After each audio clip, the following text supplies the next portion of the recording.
Конец России, смерть и наслаждение, конец твоей дешевой болтовне, что, мол, в Чечне ты выиграла сражение, что ты непобедимая в войне.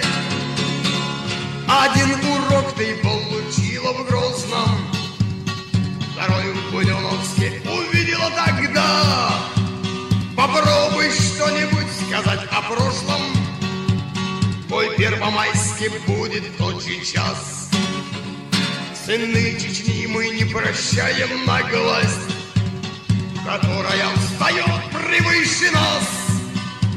Мы острией кинжалов встретим пакость, которая польется вновь на нас. И ты не думай горько, мы джигиты, а не лакеи, пьяницы, печи. И водкой, и шампанским мы не сыты, мы сыты кровью, лившейся с мечи. Одной лишь сотни человек хватило, чтоб опустить тебя головою вниз. А тысяча заставят, чтоб ты было. Ведь это так, Россия, согласись. Я отомстим тебе, мои за замашки, безвинных жертвам пролитую кровь. Или получишь ты от нас поблажки, и вспомнишь этот день ты вновь и вновь. И детский крик сквозь взрывы, где же мама? В душе чеченца слышатся теперь.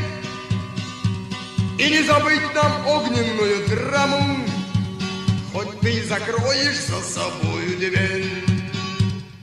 Забудь о том, что ты была держава, когда-то миром признана была. Теперь ты даже не имеешь права сказать о том, что ты была права. Мы, волки, не прощаем оскорблений и рвем на части тех, кто против нас. И ни в одном из наших поколений не будет трусов даже смертный час. И ни в одном из наших поколений не будет трусов даже смертный час.